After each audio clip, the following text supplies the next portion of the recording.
Alright, so it's a new arena season, and with that, we're going to be breaking it down as always, letting you lads know some of the best strategies and teams to use for the particular season, Season 24. So Season 24 is setting up to be quite an interesting one, mainly for the fact that the rules this time around are Seireitei affiliation damage times 2, human affiliation damage times 2, Aaroniero affiliation damage times 2, and also a Spada affiliation damage times 2.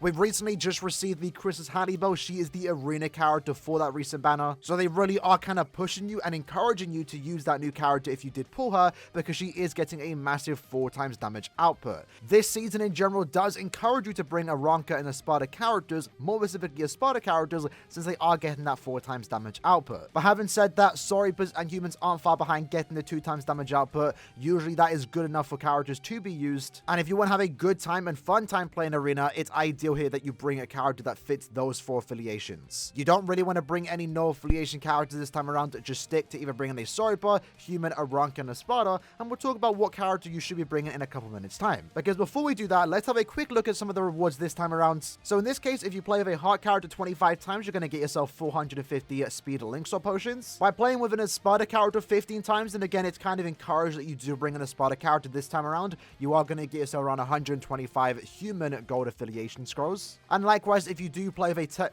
Seireitei 15 times, you're going to get 125 Captain Gold affiliation scrolls. And then for the most important orders, the ones that you should be doing to get the most rewards possible, in this case, you actually want to win 10 games with a Technique character. That's going to get you 300 arena medals. Same goes with power characters. If you win 10 games with a power character, you're also going to get 300 arena medals. And then if you also win 10 more games with a speed character, you're again going to get an additional 300 arena medals. And those are your win challenges, because there's some other easier ones too. Just play 20 games with a human character. You don't even have to win. If you lose all 20, you're still going to complete this challenge. But if you play 20 games with a human character, again, you're going to get yourself an additional 300 medals. And then lastly, if you play 20 games with a mind character, you're then going to get yourself another additional 300 arena medals. Overall, if you do complete those challenges, you're going to get around 1,500 arena medals. I definitely recommend going for these ones. These are the most important ones, as they do allow you to pick up the orbs and also 6-star ticket in the arena shop. And if you are someone that wants to battle the shop every single month like myself, then it's ideal you actually go for those particular challenges every single season. And on your screen right now is a list of all the characters that I would recommend bringing for this particular season if you want to have a fun and easy time. Again, remember, this season's rules encourage you to bring humans, Seireitas, Aaronios, or Espadas. And of course, in Espada's case, because they are all Aaronios, they get a 4 times damage output. So your most offensive character in this particular season is going to be the renewed version of Aaroniero. He is a very fast character, really good in arena, and with that 4 times damage output, he is basically ensuring that he's going to one-shot anyone he goes against. And most of the arena characters that have released in the last months, almost a year at this point actually, don't really come with Last Ditch. Last Ditch is kind of like an old meta in arena. So because of that, you're going to see a lot of characters that don't have Last Ditch, and it more so comes down to who can kill faster. And in this case, someone like Aaroniero, of course, 7th Anniversary Uryu, and 1000 Year Blood War Ichigo are going to be some of your fastest characters to use for this particular season. Other than that, though, of course, you still have some very good arena characters. Hannibal is going to be really good in this season, getting the 4 times damage output. And if you are going against someone that doesn't have any immunities,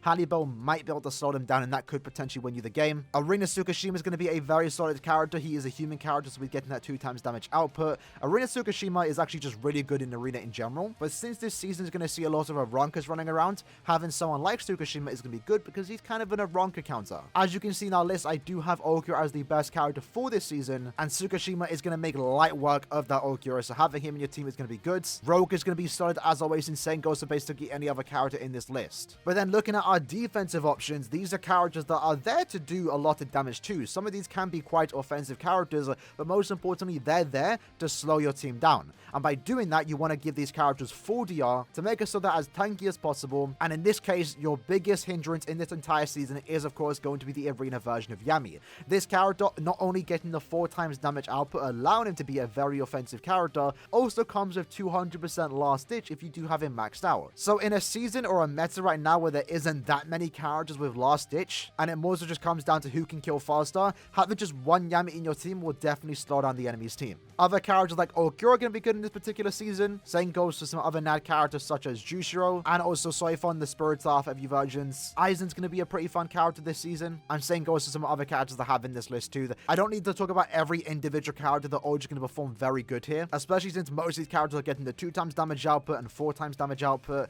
so these NAD characters can can be quite offensive, but also really defensive at the same time. It really comes down to what character you want to use. There's a wide range of characters you can use it. Even some characters that I don't even have on the list can definitely still be used, as long as they do meet the requirements of being either a Seireitei, a Spada, a Ronka, or human. And as for the map layouts, this time around we are in the Seireitei, so we are going against Seireitas. And Caleb recently just made a change and essentially added more NPC spawns to make the maps a tad bit more symmetrical. Previously, this particular boss right here wasn't actually there, so there's an extra spawn to look out for now in these new arena seasons. If you are new to this series and you haven't seen our last video, essentially is a breakdown of the arena maps. You can see the layout as follows. NPCs is going to be the triangle. This is where they can spawn, and it's very important, especially in these fast-paced games where you want to know where these NPCs are going to spawn in, so you can make sure you just basically defeat them as fast as possible. Alongside that, of course, you want to know where the mobs are too, and that's where they're going to spawn in. And depending on the characters you are using, it's also important to know where the boosts are going to spawn in, so when you do get the notification that a boost is spawned in, you want to grab it as fast as possible. And as always, make sure you space out the boost between your team. If you're using someone like 7th Anniversary Ichigo and you have the +2 boost and someone has no boost,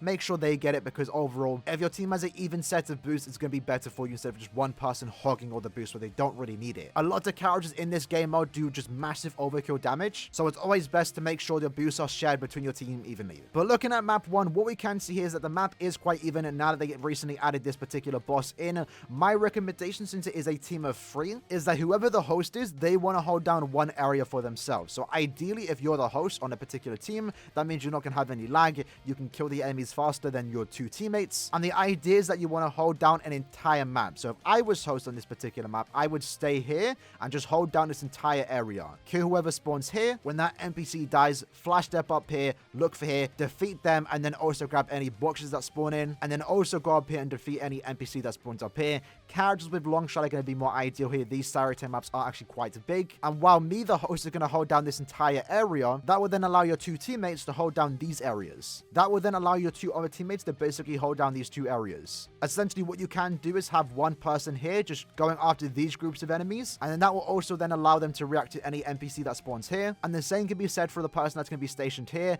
as they'll be able to also cover this ground and also this ground too. So essentially, your 2 teammates on the left side can just hold down both areas super easy, and they can take turns defeating the middle opponent while also covering their sides. And then again, just leave majority of the work the right side to the host of the lobby. Doing it like this will mean you're spending less time flash stepping around the map and more so just holding down the areas, and that's going to allow you to get more points and potentially overlap any score steals from your opponent's team. Looking at map 2, very similar map. Again, recently this just got updated. Previously there wasn't actually a spawn here for an NPC, but now that was recently added, so it's basically symmetrical at this point. Now what you will notice on this particular map is that no NPC will ever spawn in the middle part. The only thing that's going to spawn in the middle is going to be the boost and also the mobs. Now what you can do if you are someone holding down the right or the left side is that you can actually go up close to the wall around here or here and use your strong attack to basically grab whatever box spawns on here, or if you need to defeat some enemies real quick, you can also snipe them through the wall. So realistically, there's no ever need for someone to be in the middle of the map. If you're using a good character with some range on their strong attacks, you can just basically snipe the enemies that you need to do from the left or right side. There's no need for you to go into the middle. Other than that though, again, very similar strategy to the first map. The host wants to hold down one side just to make sure they have that covered, and then the other 2 teammates can just hold down one area on the left side or right side depending on what you want to do. Defeat the enemy from the bottom or top depending on where you're standing, and then you can both just take turns defeating the enemy that does spawn in the middle. A really symmetrical map, not too hard to understand, and that is basically map 2.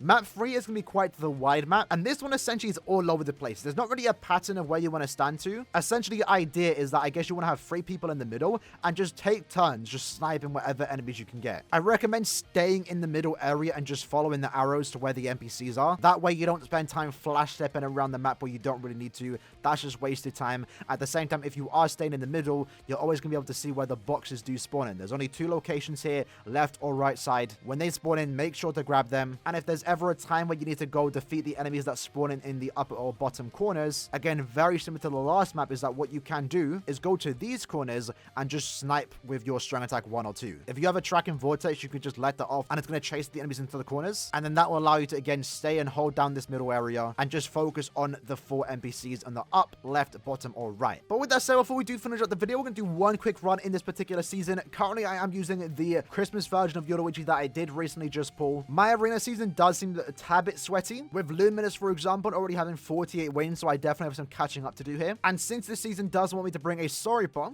I can do those missions and at the same time get the 10 wins for my power character to get those 300 arena medals. 10 wins basically gets my character to R5, and that's what I'm just naturally doing anyway. So I'm going to be able to get her to R5, get the extra stat, and then also complete the challenges for this particular season. Alright, so jumping into our game. Very weird set of characters that we have here, but we have I don't know what we have. It's a very interesting team. Now, when it comes to actually going for the challenges in any given season, it's more so recommended to do those challenges in lower leagues. Because in the case like this, where I have to get 10 wins of a power character, there's more people playing in the lower leagues. And at the same time, the games themselves are less sweaty. Unfortunately, they just beat us there. I'm going to go right in the middle here and use my SA3. There we go. Seems like a somewhat close game. They are about to steal from us, but we can definitely steal right back. All right, so they're going to deal with the top left guy and they'll go to the bottom right. One more strong attack. There we go. Lovely. Stole from them. Going to be a close one, but we might be able to steal last seconds. Okay, hold on. Let's steal last seconds. There we go. That's a score steal. There we go. Lovely. It's dirty, but we take it. Listen, we're going for the win here. That's how you do it. If you can get the score still the last second, go for it. It's a kind of a cheaty, scummy move, but we take him. Yoruichi is a decent character, definitely good enough to be played in the lower leagues, but not a character you want to take really past R6. I wouldn't really recommend it. I'm also just doing it to get the extra stat and basically calling it a day with that. But that was a very interesting team. Christmas Yoruichi, 1000 Year Blood War Aizen, the old one, and also Hanako. I mean, to each their own. But with that said, lads, that was the video for today, breaking down this Arena Season 24. Essentially the last season of the year 2022. So after this, we're going back to Arena 1 for the year 2023. And with that said, hope you lads enjoyed the video. I shall lads next time. Take care and peace.